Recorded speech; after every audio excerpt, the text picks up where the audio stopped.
زین العابدین رضی اللہ تعالیٰ عنہ حکومت کوئی اور کرتا تھا، لیکن لوگ قدر حضرت امام زین العابدین کی کرتے تھے، زمانہ پیار ان کے ساتھ کرتا تھا، حالانکہ حکومت کسی اور کی تھی۔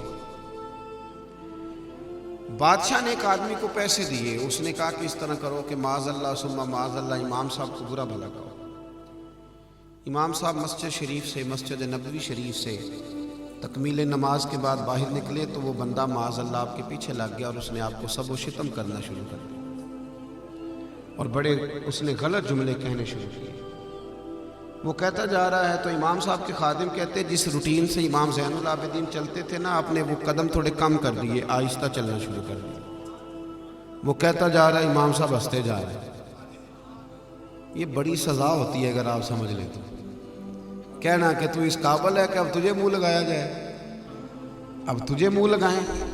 ایک شخص نے آ کے کہا تھا نا نبی کریم کی بارگاہ میں کہ معاذ اللہ ثم معاذ اللہ، کفار نے اب آپ کا نام بگاڑنا شروع کر دیا۔ بڑے غصے میں وہ آئے، یا رسول اللہ صلی اللہ علیہ وسلم اب وہ آپ کو محمد کہتے ہی نہیں۔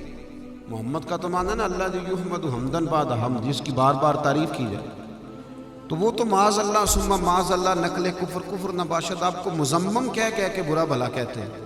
انہوں نے بڑے غصے سے آ کے بات سنائی تو حضور مسکرانے لگے۔ حضور فرمانے لگے یشتمون مذمما ویلعنون مذمما وانا محمد۔ حضور فرمانے لگے وہ تو کسی مذمم کو برا بھلا کہہ رہے، پتہ نہیں کون ہے وہ مذمم جس کو وہ گالیاں دے رہے ہیں، مجھے تو اللہ نے محمد بنا کے بھیجا ہے۔ ہر بندے کی بات کا غصہ کرنا، ہر بندے کی بات پہ جلال میں آنا، اس سے بے چینی پیدا ہوتی ہے، اس سے آوازاری جنم لیتی ہے۔ لیکن چھوڑیں، کس چکر میں پڑے ہوئے، یہ چیز آپ کو غیر مطمئن کرے گی۔ میں اکثر کہتا ہوں کہ وہاں دو بندے کھڑے بیچارے اپنی باتیں کر رہے ہیں، میں ٹینشن میں میرے خلاف لگے ہیں، بھائی ان کو کوئی اور کام بھی ہو سکتا ہے۔ آپ کو اتنے ضروری بندے تو ہے نہیں کہ ساری دنیا ہماری باتیں کرے گی، وہ کسی اور کی بات کر رہے ہوں گے۔ آپ چھوڑیں، تھوڑی دیر کے لیے رکیں، ٹھہر جائیں، وہ میرے خلاف ہی ہو رہی ہے بات۔ اس جمعے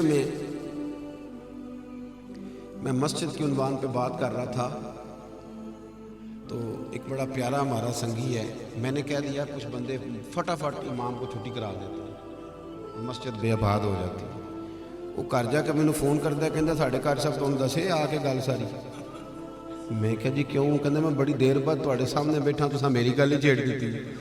میں کہا مینوں نہیں سی پتا بھی تو انج کیتا ہے، پر جے بن گئی ہے تو چلو میری کرامت سمجھ لا، پھر مجھے تو نہیں پتا تھا۔ تو میں کہا تو موڑی جا، تو مڑیا نہیں اپنے کام تو الٹا مینوں شکوا کرنا شروع کرتا ہے۔ بھائی دیکھیں نا، مزاج ہمارا بڑا عجیب ہو گیا۔ تو ضروری نہیں کہ جو بات کسی اور کی ہو رہی ہے وہ آپ کی ہو رہی ہے، یا فلانا بندہ اب آپ سے پیار چھوڑ گیا، یہ تو چیز آپ کو بے چین کرے گی۔ آپ کیوں نہیں سمجھتے کہ اللہ نے مجھے بڑا اعزاز دیا ہوا ہے، رب کریم نے مجھے بڑی شان دی ہے، مجھے جہاں اللہ نے رکھا ہے، میں اللہ کا بندہ ہوں، رسول اللہ کا غلام ہوں، میری بڑی فضیلت ہے۔ لیکن اب لڑتے ہیں، جھگڑتے ہیں، بدلہ لینے کو دوڑتے ہیں، اپنے آپ کو دکھاتے ہیں، بتاتے ہیں، تو پھر غیر مطمئن ہو جاتے ہیں۔ بات ختم کرنے لگا ہوں، توجہ کرنا۔ وہ امام زین العابدین کو نا اس نے برا بھلا کہنا شروع کر دیا۔ امام صاحب نے سپیڈ ذرا آہستہ کر لی، جو قدم چل رہے تھے وہ قدم تھوڑے آہستہ اٹھانے شروع کر دیے۔ چند قدموں پہ امام صاحب کا گھر رہ گیا تو امام صاحب اس کی طرف دیکھ کے نا تو مسکرائے۔ جتن جتن تے ہر کوئی کھیڑے، تو ہارن کھیڑ فقیرا، جتن دا مل کوڈی پیندئی، ہارن دا مل ہیرا۔ امام صاحب مسکرائے اور فرمانے لگے بھئی میرا گھر آ گیا ہے، کوئی بات رہ گئی ہو تو وہ بھی کر لو، کوئی اگر دل میں غبار اور ہو تو وہ بھی نکال لو، کر لو بات۔ وہ بندہ کہتا ہے امام صاحب کے وہ جملے تھے کہ میرے اوپر بجلی گری، میں جہاں تھا وہیں ٹھہر گیا، گم سمو، صبر نہیں۔ بے صبر بندہ بے قرار ہوتا ہے، صبر کریں، اطمینان، کہتا ہے بجلی گری۔ امام اعظم ابو حنیفہ رحمۃ اللہ علیہ کے نا والد فوت ہو گئے، تو امام صاحب کہتے ہیں 2-4 دن میں تعزیت کے لیے لوگ آتے رہے، 3 دن تک میں بیٹھا رہا، پھر میں نکلا تھوڑے کام کے لیے باہر، تو ایک بندہ مخالف تھا، میرا سارا زمانہ جانتا تھا کہ میرا حاسد ہے، تو وہ چوک میں مجھے مل گیا۔ سلام لینے کے بعد اس نے پتہ امام صاحب سے کیا کہا، ابو حنیفہ سنا ہے تیرے ابا فوت ہو گئے۔ ہم نے فرمایا ہاں.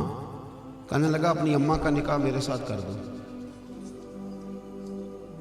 امام صاحب فرماتے ہیں دل میرا ٹوٹ گیا, خون کے آنسو نکلنے لگے, پر اس نے بات جو کی تھی وہ بات تو غلط نہیں تھی, پیغام نکاح دیا نا, لیکن یہ کوئی انداز تو نہیں چوکوں میں کھڑے ہو کہ کسی ماں کو پیغام نکاح دینا.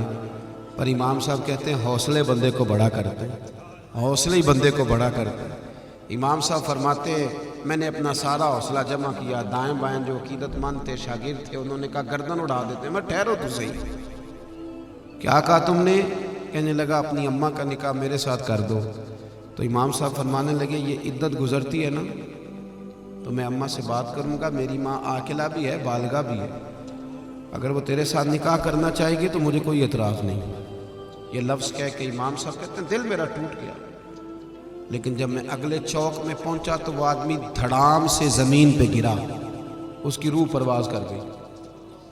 وہ دل کا اٹیک ہو گیا, یہ ہو گیا, وہ ہو گیا, مر ہی گیا. لوگوں نے کہا حضور اس کو کیا ہوا؟ امام صاحب فرمانے لگے کچھ بھی نہیں ہوا, ابو حنیفہ کے صبر نے اس کی جان لے لی ہے. اس نے سمجھا تھا میں لاوارث ہوں, یہ جو مرضی کہہ جائے گا اسے پوچھے گا کوئی نہیں, میرے صبر نے اس کی جان لے لی. آپ کا بدلہ کسی کی جان نہیں لے سکتا, پر آپ کا صبر جان لے لیا کرتا ہے. اور اللہ کرے آپ صبر کرنے والے بنے, اللہ کرے ہمیں اللہ یہ سکون کی دولت دے. امام زین العابدین جب کہا نا اس شخص سے, آپ نے فرمایا کہ کوئی بات رہ گئی ہو تو کر لو, تو وہ کہتا میں سختے میں آ گیا کہ اب میں اور کیا بات, جب میرے تو زبان پہ تالا لگ گیا کہ میں نے گالیاں دی اور امام صاحب کہہ رہے ہیں میرا گھر آ گیا, کوئی بات اور کرنی ہوئی تو کر لو. جب وہ بالکل سناٹا اس پہ چھا گیا تو امام صاحب گھر کے اندر گئے, فرمانے لگے ذرا جانا نا میں ابھی آیا.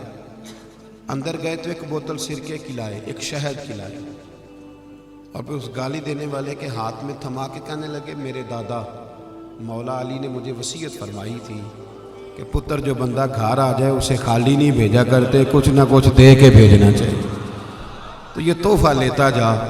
وہ شخص کہتا ہے کہ مجھے تو لوٹ لیا امام صاحب, میں پیروں میں بیٹھ گیا اور میں نے رو کے کہا حضور مجھے تو پیسے دیے گئے تھے آپ کو گالی دینے کے, پر میں قربان جاؤں, میں گالی دینے آیا تھا اور آپ نے مجھے اپنا گرویدہ ہی بنا لیا.